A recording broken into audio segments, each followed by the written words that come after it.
wanna tell you hit the block, chase the money and thoughts, pull the pistol. Go ahead and lose your temper, rock the J's, throw it in the broke boy's face, rep your set. While you at a rep the game, pop the pills down and look a nut you through. Boys and kids and tell them that you do the same thing. It must be AEI3 the way I'm crossing the game. Cause I'm telling young boys that I'ma do something different. And you so-called OGs know you boys are tripping, I'm calling you. You ain't even announced a dude that's stalking you.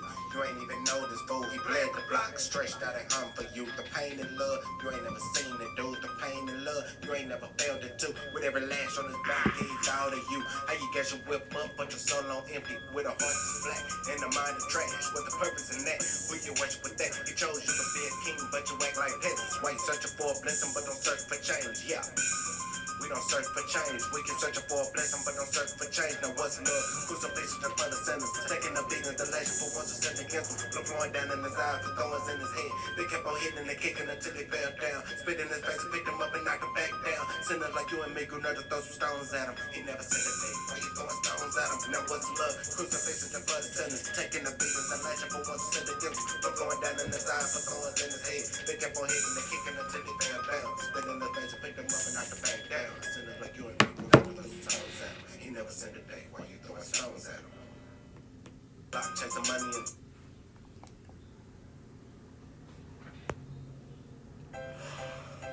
Welcome to Code Spark Academy, an award-winning. What's going on, everybody? What's going on? What's going on? What's going on? Listen, I am excited to get everything going this morning. Oh, man. Listen, I have been doing some crazy stuff this morning, man. Me and my daughter have collectively come up with the series Holly and Hallie. Don't ask me how it came up, how it happened, but my daughter has said that me and her are going to do a show, and it's going to be called Holly and Hallie, okay? So y'all tune in to this show, Holly and Hallie, man. Listen, I'm excited for you guys to join me on Bishop Chronicles podcast, but also joining me on Morning Manna. We have connected the two, man, so I'm pumped up about it, man, bringing you guys content every single day, man, around 11 o'clock. Listen, man, we're going to be doing this thing a couple times a day, man, because we really want you guys, we want to keep you in the loop on some things. We really want to have a good discussion with you, so Oh, absolutely. So listen, man, I want you guys to comment on this, man. I want you guys to really be involved with this because we're really going to be talking about a wonderful subject. I think it's a wonderful subject, okay?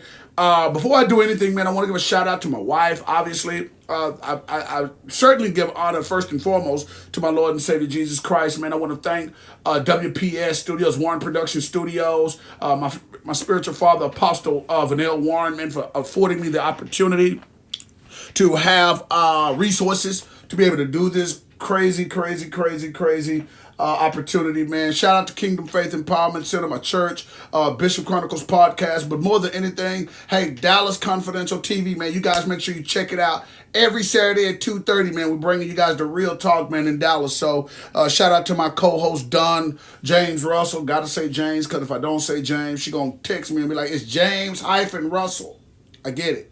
So Don James Russell, her husband Ryan Russell, and my man John Shug Johnson, man, please go follow them on social media sites. Listen, man, y'all know I got to throw this in, man. I need you guys, man, to go check out my books, okay? Purpose-Given Culture, Unlocking Your Purpose-Given Culture and the Get Pumped Up Theory, Your Mind Will Determine Your Future. I am telling you, man, these are some great study books. Man. Awesome. So please make sure you guys go check that out for me. You can get it at Amazon.com or you can actually cash at me at Dr. Holly Mays. Boom, there it is right there. You can cash at me at Dr. Holly Mays. And hey, I can get it to you. It's only $12. All right, cool. All right, so let's get back to the nitty gritty, man. Today we are going to talk about, can Christians be truthful about who they really are? Can Christians be truthful about who they really are? And listen, man, I'm reading all you guys' comments, man. So please make sure, man, you guys put your comments, man. I'm going to address all comments today. I'm going to be talking about it. All right, so listen, I just want to start off with like a little brief introduction because, and we're going to be candid on this show, man. man, I think that's a good question, man. Can Christians really be honest and truthful about who they really are? And let me explain to you how I came up with this. So I was sitting in what was I doing? I think I was sitting at the table. It's like my second office, man, at the house, man, where me and my wife sit across from each other. And it was this lady, man. I'm not gonna call her name, but she used to be homosexual. And, the Lord, delivered her and all of that. And now, I mean, if you look at the before and after pictures, man, it's just phenomenal, man, what the Holy Spirit has done for her. Shout out to her. I think her Facebook name is like Apostolic something. I really want to look it up, but I wish I had it. But anyway, she was in that lifestyle, and the Holy Spirit delivered her. But she was doing a live on bisexual men. Okay, bisexual men. Now let me explain to you why I'm saying this, because she was naming, I mean, like, literally, she was like giving names, like, for real. Some of y'all better go check, see if she dropped child name. But she was giving names, and the names she was giving was people that I'm like, wait, hold on. I never would have thought that, that person would be that way. And when I say she was dropping bombs and giving clues. She wasn't really giving names. She was giving clues. That's what I meant to say. So I'm like, oh my God.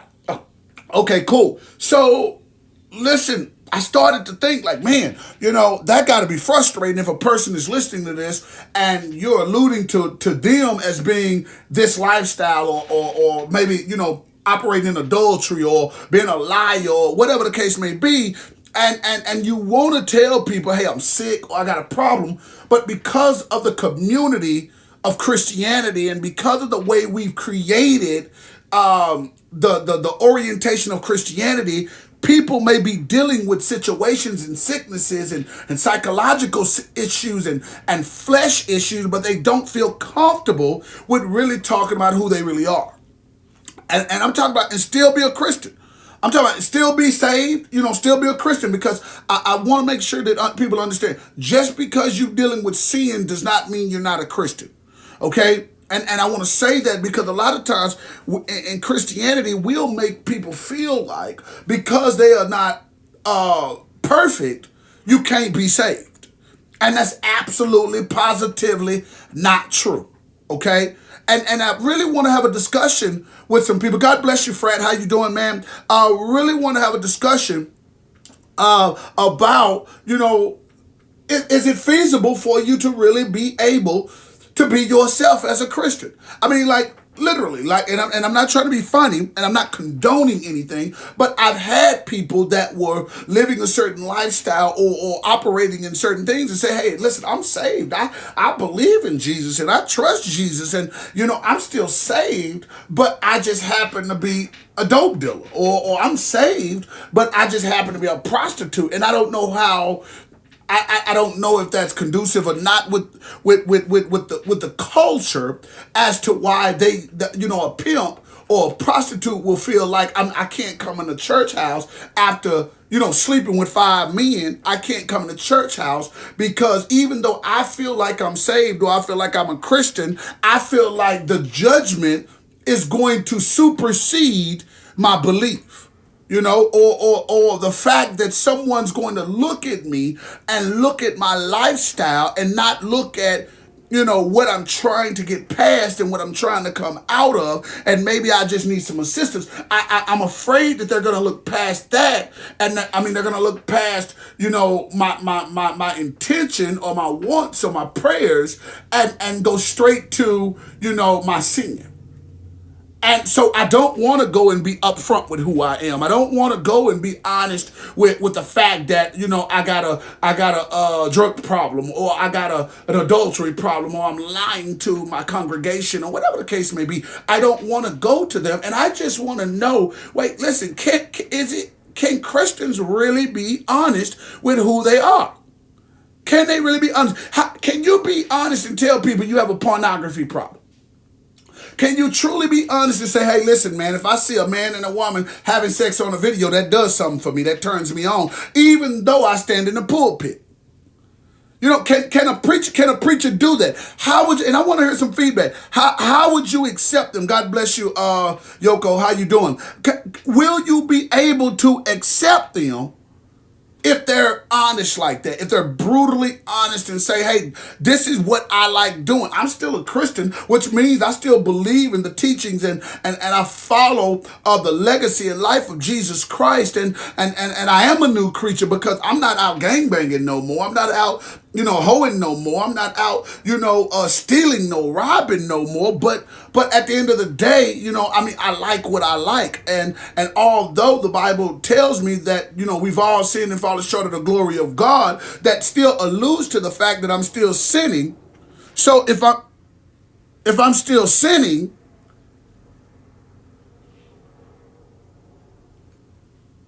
did my video just cut off? So I'm just wondering if that could be something that we still can do. Let me see what's going on with my video, because they telling me that my video is off. Hold on. If you guys can still see me, give me a thumbs up. If you guys can still see me, give me a thumbs up.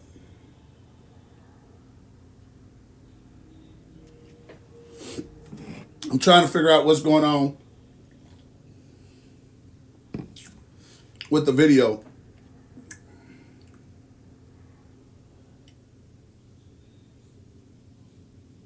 It's still saying I'm live. Again, if you guys can see me,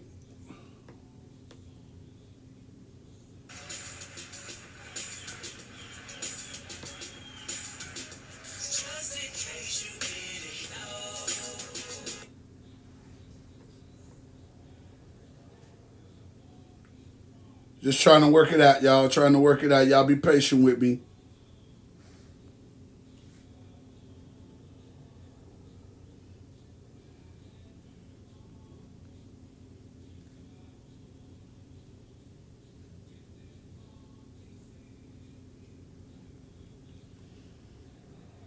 All right, I'm just trying to.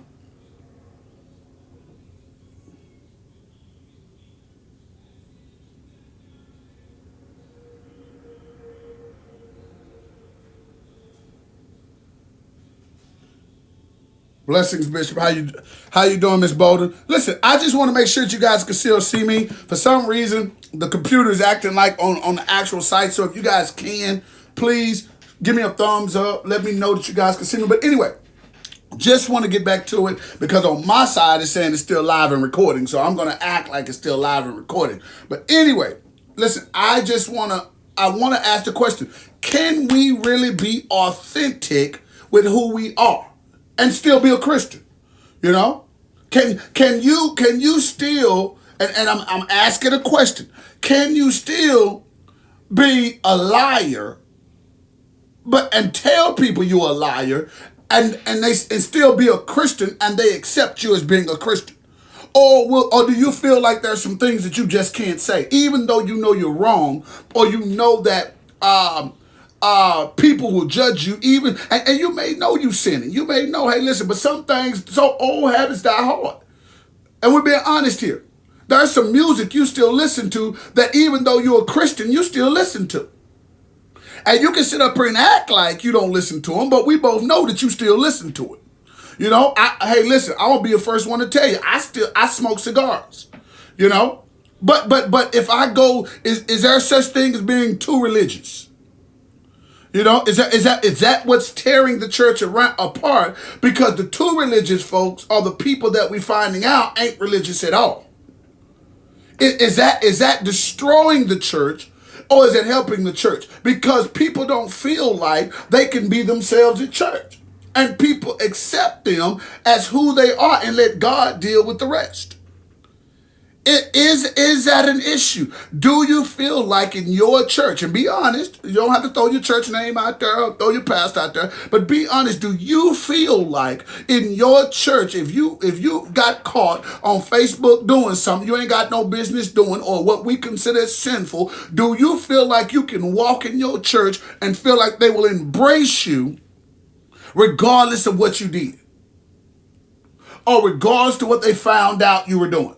Do you feel like, I want to hear comments, do you feel like they would embrace you? Or do you feel like they would talk about you behind your back? Or do you feel like they would lie on you? Or they would try to create a situation to where you're uncomfortable? How do you feel about, what do you think about, if you were the one that had to walk in and you had these issues?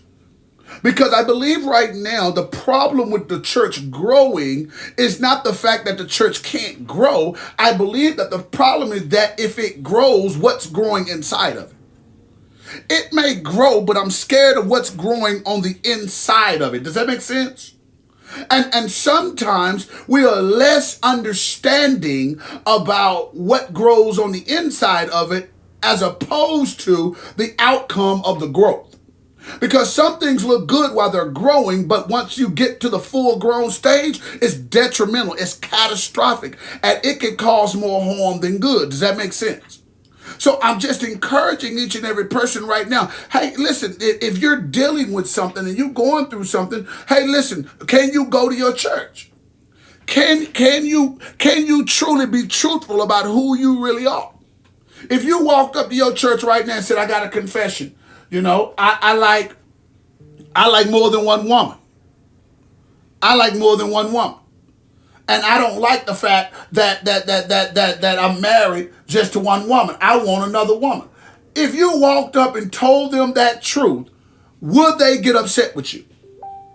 Would they be messed up with you? Would they be upset with you because you told the truth? Or do you feel like your church or your congregation would embrace what you're dealing with and still welcome you with open arms so at least you feel comfortable? I'm not talking about being comfortable in your sin. I'm talking about being comfortable to express your imperfections. And in expressing your imperfections, a conversation can happen. And now a conversation can happen. Watch this. That's how you get people to a level in Christ to where the Holy Spirit can now intervene and come in and take charge and rid you of some things. But once again, I really want to know, can Christians be truthful about who they really are? Can you really go out and tell your pastor that you gay? Now he may think you are, but can you go tell them, hey, I'm a homosexual, I'm gay? Or are you trying to walk in church with the most masculine and the most feminine movement that you can have because you don't want nobody to raise the question about your sexuality? You know what I'm saying? And I'm sorry because I believe that that's hurting the church. When I talk to a lot of people that don't go to church and they physically don't go to church, and I asked them, hey, listen, why is it that you don't go to church? You know, one of the biggest things they told me? They said, because I don't trust church people. I don't trust those people that say that, hey, I'm saved, sanctified, and filled with the Holy Ghost. I don't trust them enough to release my closet to them. He says, I don't trust them enough to release the closet to them. And one of the biggest things that we have to understand about Christianity is that thing called love, because that's what God gave. It was a lot of love. That's why he used the word so in John 3:16. God so loved the world that he gave his only begotten son, because he was showing you the expression and extension and the levels of love that he have. And one of the things that the church is just not doing, we don't love people in private. Hear what I'm saying? We don't love people in private. We love them in public, but we don't love them in private. And the reason I say we don't love them in private is because you will publicly hug them just to go privately and ostracize them. And you will make them the topic of a conversation that you and a friend are having. Oh, don't play with me like y'all don't do it. Don't play with me like you ain't never done it. Yes, you do. Yes, you do. And the problem is, atmospherically and environmentally and supernaturally, it is catastrophic because the enemy, watch this now, and I've had this happen to me, truthfully, I've had this happen to me. I knew somebody was talking about me and I never heard them say it because of how the enemy, watch this now, rules the airwaves. And sometimes we forget that the enemy rules the airways in a manner to where he's going to start mess, even though it's so far away from you. Have you ever been sitting there? Watch this. Have you ever been sitting there and felt like somebody was talking about you? Real talk. I'm gonna be honest. I was on a podcast. I was on a live with one of my mentors, and somebody said something on me, and I immediately, I'm gonna be honest with you, I got offended because I in my spirit, even though I wasn't there, in my spirit, I knew you were talking about me. Now, we call it subliminal messages. But technically what just happened is the enemy said this is an opportune time to use this open door to cause some mess. Real talk. And the enemy does that. So watch this. We have a problem as Christians loving people, not just in public, but also in private. When is the last time, watch this now. I know we wonder sometimes, wait, hold on, man. Are you tearing me down behind my back, or are you defending me behind my back? One of the biggest problems that we saw in the Bible with Christ and his disciples is not the defense or the love they had for him in his face. It was what they did when he was not in their face, in their presence. What Judas did, what Peter did, what John did while he was not there was extremely significant. And a lot of people are not walking in the church. Listen, Facebook Live for church is probably one of the best things that ever happened to Christianity at this point right now. I'm not trying to be funny, but if you open your mind and get out of this mediocre thinking, if you really look at this, social media type church is the best thing that has happened. That's the best thing that God allowed to happen right now, because right now we will get more people that will be converted into Christianity because they don't have to walk in a building and feel the atmospheric pressure of somebody judging them. They don't have to worry about somebody walking in a building and saying, hey, listen, I wonder who that is. Girl, who she came to see, who he came to see. They do not have to do that in 2020 as of right now on April, what is it, April the 14th? They do not have to do that. And I think that's huge because of the simple fact that now a person can become a member of a church and become a Christian, saved, sanctified, and filled with the Holy Ghost, all while maintaining their pride and dignity. They don't have to feel like they have to be less of a person just because they walked in the church and they got issues. Real talk. Real talk. So I'm about to look at some of these comments. I don't see them coming through on my switcher, but I'm going to see some of the comments. All right. Listen, you guys give me your thoughts. Give me your thoughts.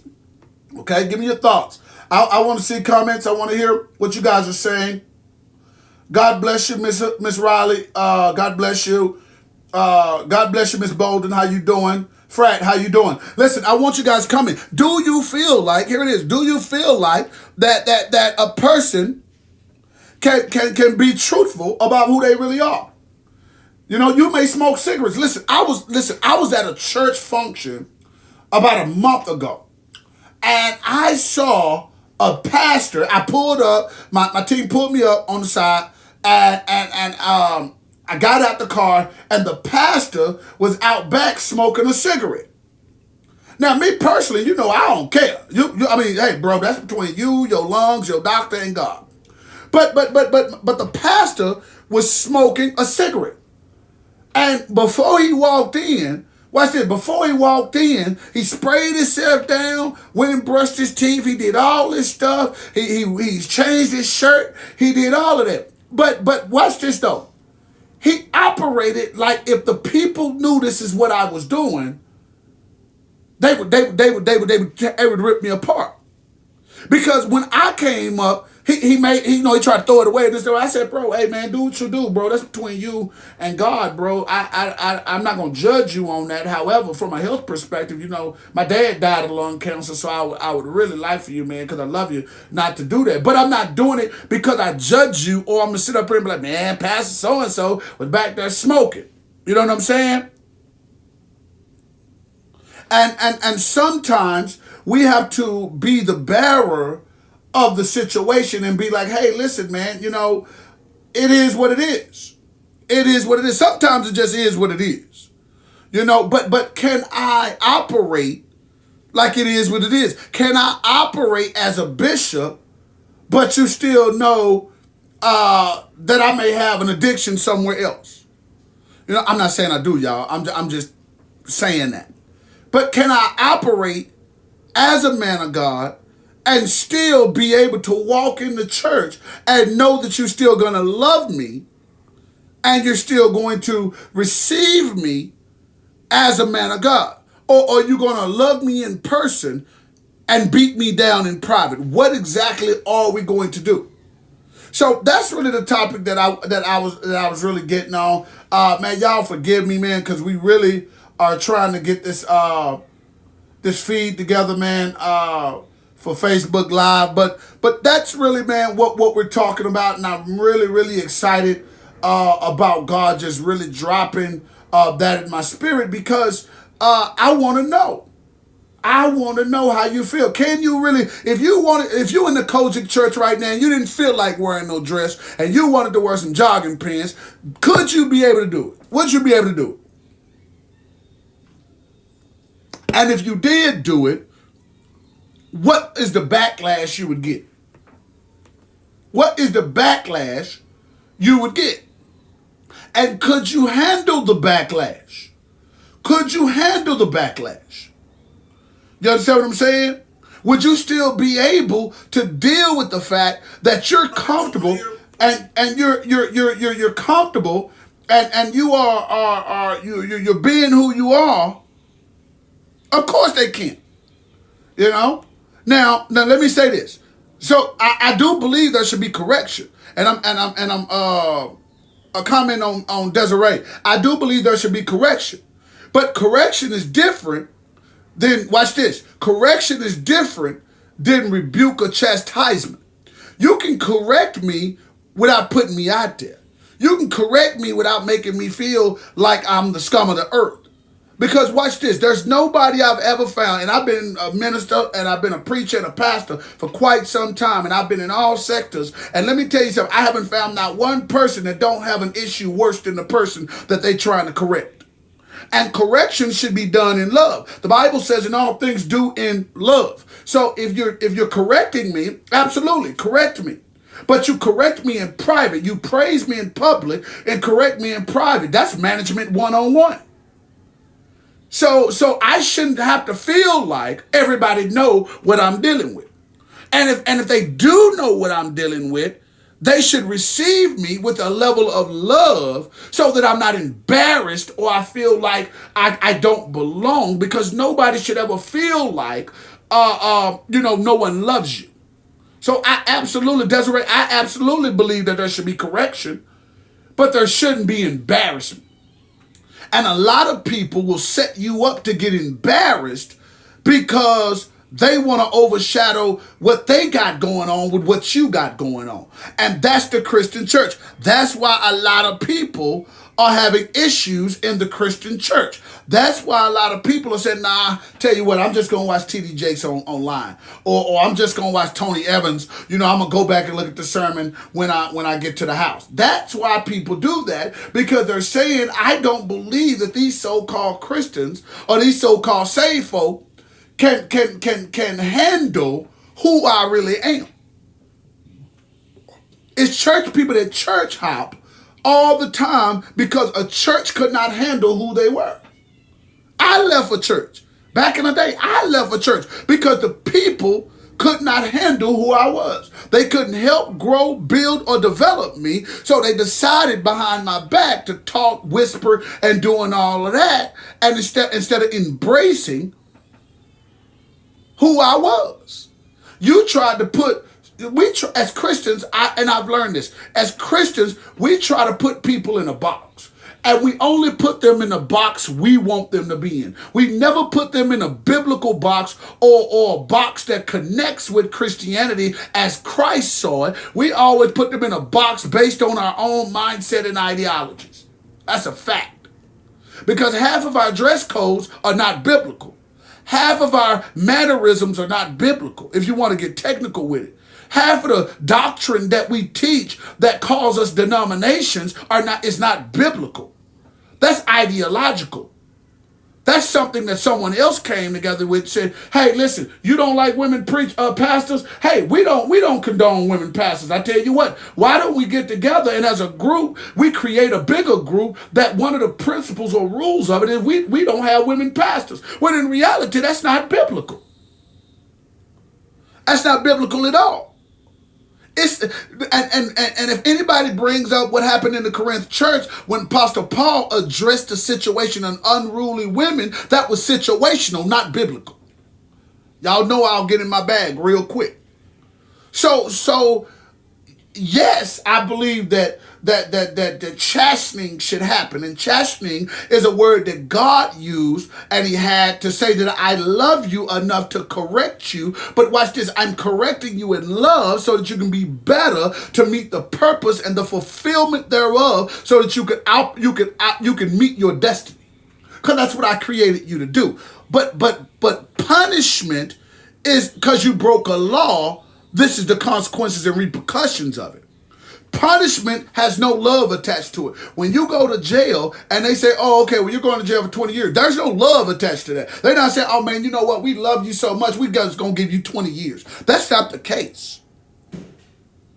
And what I'm finding out is that Christians don't have a lot of love when it comes they don't have a lot of love when it comes to being authentic about who other people really are. If that man, hey, listen, man, let me tell you something. If that man, I was in a church and the pastor and the wife was getting divorced. And you know, I was his armor bearer, but the pastor and the wife was getting divorced. And I found out why they were getting divorced. I found out. But in church service, she was all with it. You know, in church service, she, you know, hey, go ahead, Bishop, that's my baby, da-da-da. The front was real. For real. The front was real. Okay? The stage play was for real. However, behind closed doors, they didn't even sleep in the same house. Behind closed doors, they going through a divorce hearing. But they could not let the people know what was going on. So watch this now.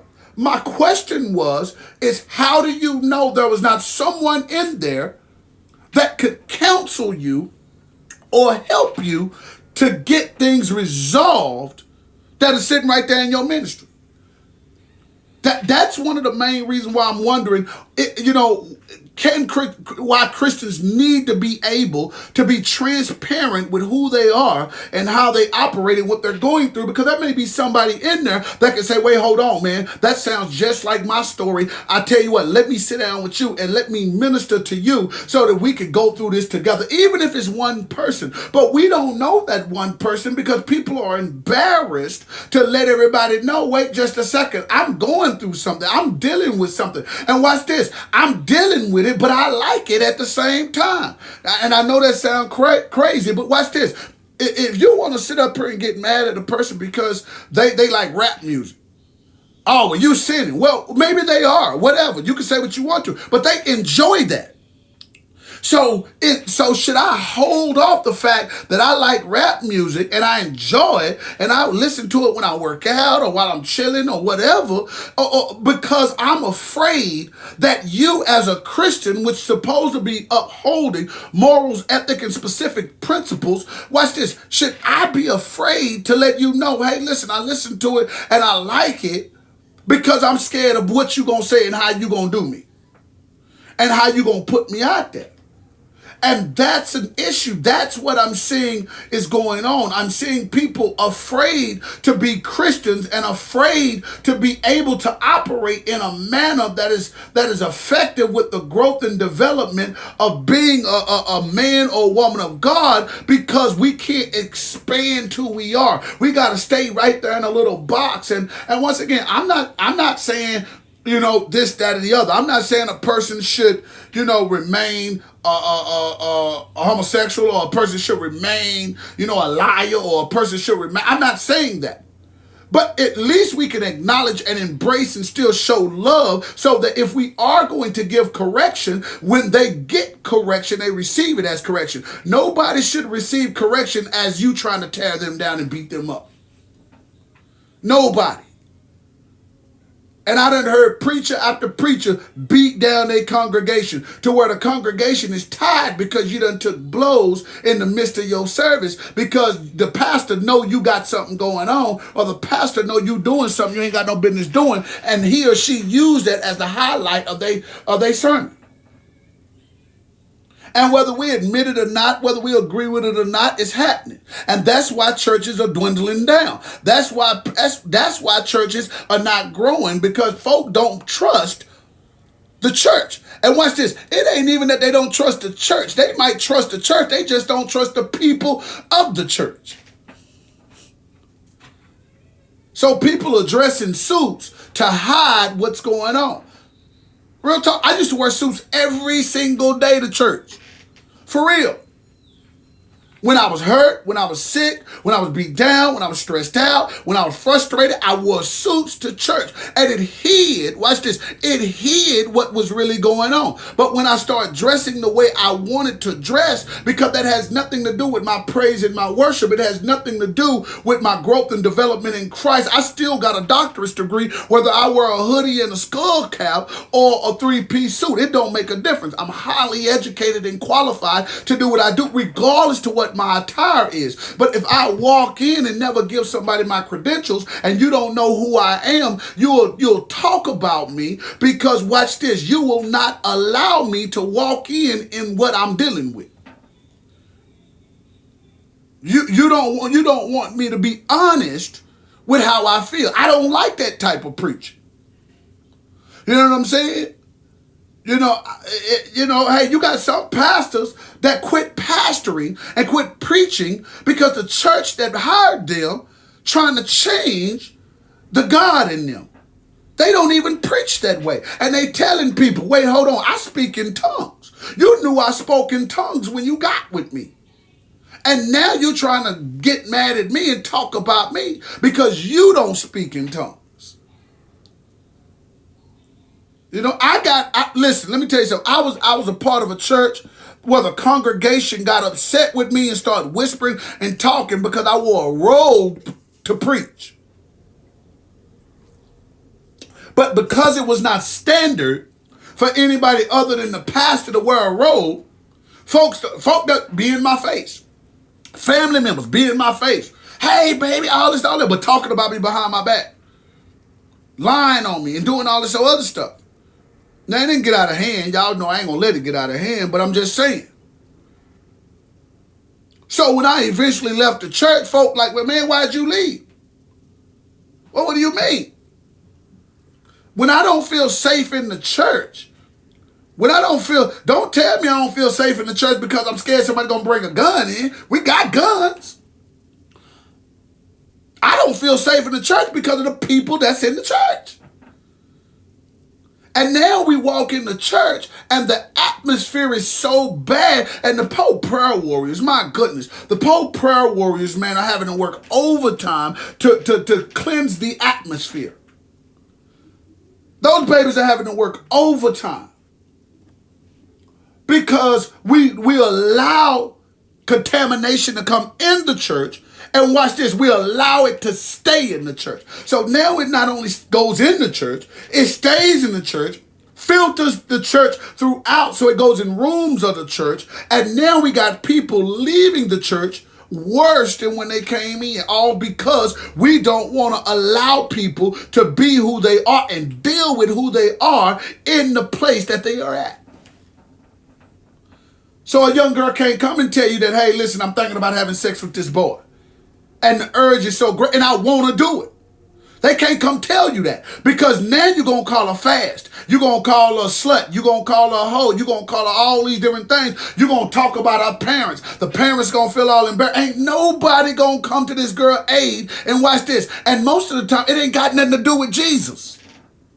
I'm keeping it 100 with you. It don't have nothing to do with Jesus. I love Jesus. The girl might be saying, I love Jesus. I do. I worship him. But I also love how I'm feeling about this boy. Or I love how I'm feeling about this girl. And I don't want to fight it because I enjoy the feeling. So I'm bringing it to you because that's how I feel And I'm praying that either you will embrace it and help me get through it so I don't make a bad mistake, regardless to my personal feelings or emotions about it. But I got to hold it and end up making a mistake because I can't bring it to the people that said that they love me. I'm just being honest with you. You got a guy that smoke weed. Hey, man, I like smoking weed. Not me. I'm just saying in general. I like smoking weed. But I can't tell you I smoke weed because you're going to call me a dope fiend. You're going to call me a crackhead. You're going to call me names that ain't even associated with what I do. All because you don't know how to deal with what I got going on. And because I can't bring it to you, and now I can't, and watch this, if I do bring it to you, it ain't safe with you. Now I keep it to myself. So watch this. The only way I can still come into contact with you is continue to do what I'm doing. Even though I like it, and I know it's wrong, and I need help, I can't connect with help because connecting with help means that I'm also connecting with stress, worry, hurt, harm, and danger on myself. So I'd just rather not say nothing or quit going to church altogether, because if I continue to do that, guess what? Now I'm going to go from weed to snorting cocaine to now doing crack to now doing meth to now living on the street, being homeless, or whatever the transitions of that could be. All because Christians don't feel like they can be truthful with who they are, how they feeling, and what they're going through.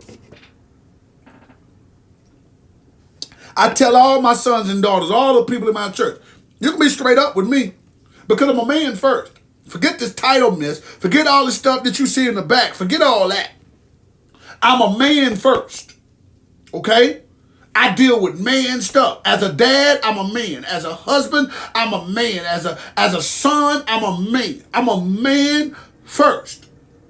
And I'm not saying that to justify actions. I'm saying that because I understand when stuff happens beyond you being a Christian. And we need to start taking a better approach about stuff that happens beyond us being a Christian. Real talk. Don't tell me you go to the house and you still the same way you are in church. You lying. You lying. If I put a camera in your house, I guarantee you we'd catch you doing some stuff, talking in some ways, talking about people lying, looking at stuff on the computer that you don't have no business looking at. I'm just telling you. I know that. I know it. And because I know it, that's why I can say what I'm saying. And I'm not trying to, and once again, I'm not trying to knock nobody. I'm not saying every Christian is the same. I'm not saying every church member is the same. I'm not saying every pastor is the same. I'm talking about as a general. And y'all know I'm not playing. We don't want to talk about it. We don't want to sit up here and call a spade a spade. You got pastors right now that you hallelujah and praise the Lord, and you walking up there giving money and doing all this stuff too, and they foul. You can't tell them that you're going through nothing because they're going to jump on you before they jump on themselves. You're going to be like, wait, hold on. I came to you because I know personal things that you got going on, and I thought maybe you could understand better about what I'm dealing with to help me, but you beat me up, and wait just a second. I know the woman that you slept with. I know the man that you slept with. I know the stuff that you've done, but I can't come to you in confidence because guess what? Now you're going to put me all over the pulpit. Now you're going to call somebody else that you cool with, and you gonna think just because y'all cool is between y'all, and now my stuff is leaked all over the place, and now I gotta walk in the church and feel like everybody named mama against me. Now my kids feel like that. They talk, and you know kids are brutal. Once they get to a child, it's over with. So we got to get to a point. We got to get to a place to where we can sit up here and be ministered to. But how can we be ministered to and we're scared of the consequences and repercussions? That's why I tell people the Kingdom Faith Empowerment Center, we small, but we're effective because we honest, straight up and down. Y'all know I can read the Bible. You know I can exegete the Bible. So at the end of the day, I taught my people the theological intention of God's character. I'm going to say it again. The theological intention of God's character being expressed, actually. So you ain't got to worry about what they talk about because God don't operate that way. That's not of God. Just because you attach Christian to your name don't mean you of God. Watch this. A Christian, I'm going to say this again. A Christian does not make you holy. I'm going to tell you this right now. Not theologically it doesn't. So you have to understand by you attaching a title or a name to yourself does not mean you are of God or you operating out of the interest of God on my behalf. It doesn't mean that. And we have to call a spade a spade. We got to call people what it really is. And sometimes we don't want to do that. Sometimes we don't want to sit up here and say, no, you foul. We'll still connect with people that we know foul. We'll still connect with people that we know is foul. And we will justify their foulness. But yet you can't take your foulness to them. Because they're not going to justify your foulness. They're going to sit up here and put you on the front page. You're going to be on the church website. You're going to be on the church page. The mother's boy going to know what you're doing. The kids going to know what they're going to laugh at you when they see you. Ever walked in church and wonder why somebody that ain't never talked to you before all of a sudden looking at you pointing? Because if they looking at you running their mouth, they looking at you, they talking about you. Let's just keep it 100. You ain't looking at me and running your mouth and you don't speak and say, hey, girl, what's going on? Hey, what's going on? No, you talking about me. At least that's the way I'm going to feel because the environment feels that way. The atmosphere feels that way. No church atmosphere should feel frustrating and inclusive. It should never be inclusive. The church atmosphere should be exclusive at best. Anybody can go through. Anybody can go there.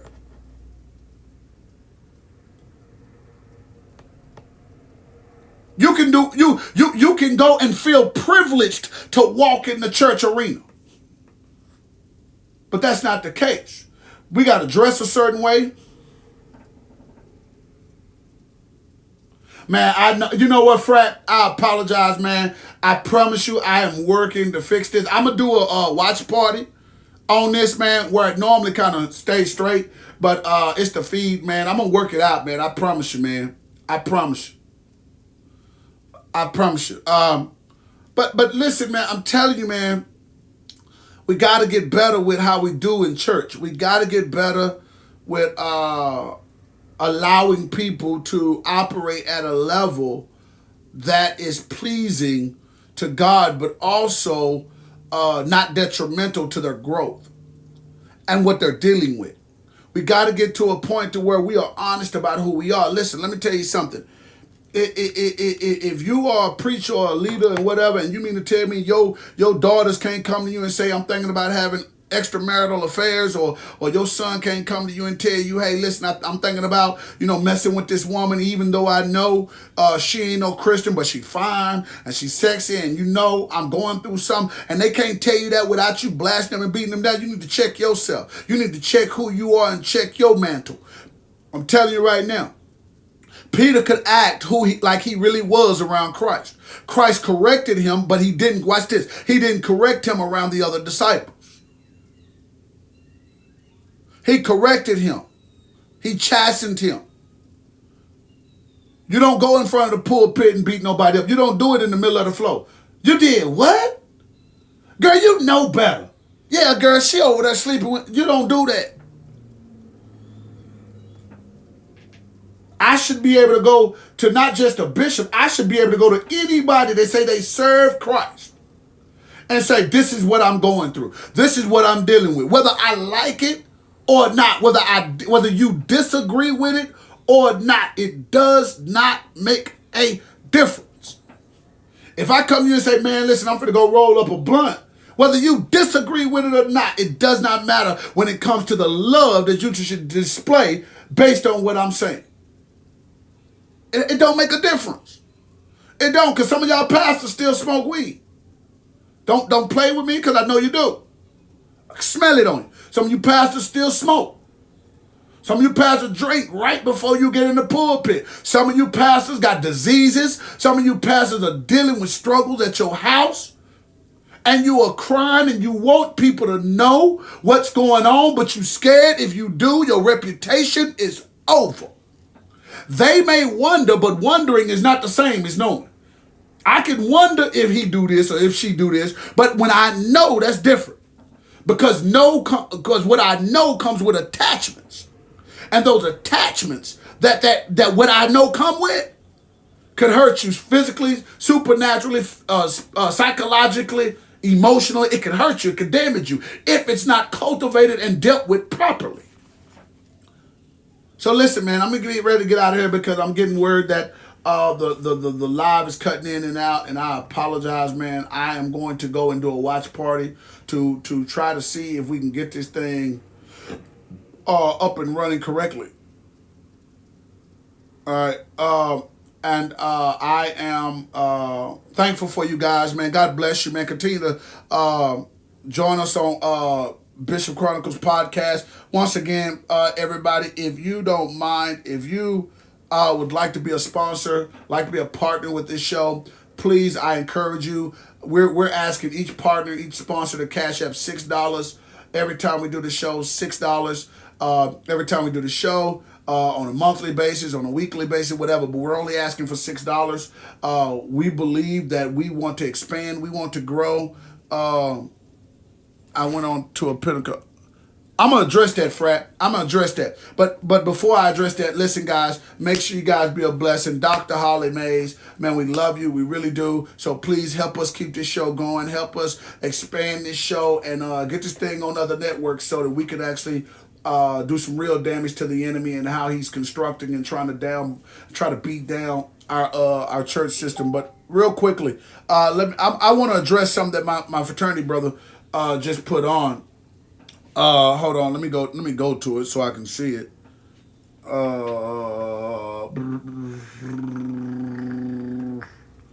Give me a second, frat, because I want to look at that.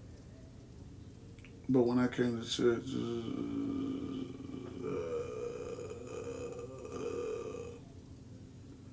and once again, man, y'all comment, man. Let me know what you got going on.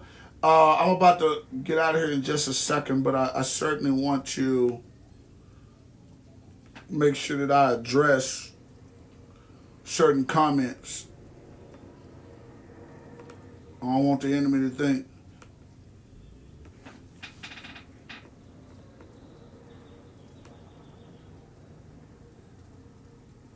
You know what? He did it on a private sector, so I'm not going to mess with that too much. Okay, cool. All right, so listen. Hey, man, I'm about to get out of here, guys. Listen, do me a favor. I'm telling y'all right now, I am not contemplating a show called Holly and Hallie. But my daughter is the most interesting person ever. She really is. She is the most interesting person ever. Her imagination and her youthful intellect is the most funniest thing ever. So we may do something. we may do something, but I don't know. So I'm gonna talk with her mom and see if that's what we need to be doing. But she wants me, she wants me to put her on video, and we do, Holly and Hallie. And I don't know how this gonna turn out, so y'all pray for me. We did a couple videos this morning, y'all, and they were hilarious. I just gonna let you know. I may drop them. I know I dropped one on Instagram, but listen, before I get out of here, man, please make sure you guys go get the new books. Unlocking Your Purpose-Given Culture, The Get Pumped Up Theory. Your mindset will determine your future. Also, man, put your comments down, man. I will answer every comment. And I apologize once again if the feed is cutting in and out. That is on me. I will try. I got enough devices in here. I'm not understanding why. But listen, man, y'all make sure that y'all treat people with love and kindness, okay? I don't care what's going on with them. You may not agree with what they're doing. You may not like what they're doing, but you do have to love them in what they're doing. And that's not me. That's biblical. That's a God thing. And we have to be able to have a faithful breast with people and be able to let them know that, hey, I love you regardless to what you're going through or what you're dealing with. And I love you in spite of. Okay? I'm not going to make you feel unwanted. I'm not going to make you feel like you don't belong. Because truth be told, everybody got something going on. I don't care I don't care who you are. I done walked past first ladies knowing I'm clean and walked past first ladies and they just got through hugging their husband and slipped a number in my pocket. I done had to have my chief of staff go and tell somebody, no ma'am, that's not what we're going to do. So don't tell me that we don't deal with stuff. Don't tell me just because you carry a title or you do this, you don't deal with stuff. Yes, you do. But just because your stuff ain't in the open don't mean that they got to keep their stuff in the private. Because I believe as a Christian, you should be able, this is biblical, you should be able to go to your brother or go to your sister and express what you're dealing with, because they should be there to love you enough to help you. Especially you pastors. So listen, man, I'm getting out of here, man. Y'all make sure y'all go to my YouTube channel, Bishop Chronicles Podcast, Dr. Holly Mays Worldwide, and please subscribe to it. Also, make sure you guys come back, watch the watch party, comment on some things, man. I promise you, every watch party I do, I am on it. Okay, so if this thing is an hour, I'm with y'all for a whole hour, commenting and waving and all of that. So please make sure you guys connect with the watch party. Share it, okay? Share it. I promise you, when I replay it on Facebook, it won't be a lot of stopping and starting. So share this. I promise you, it is great. If you're getting bits and pieces of it, I promise you, it is great.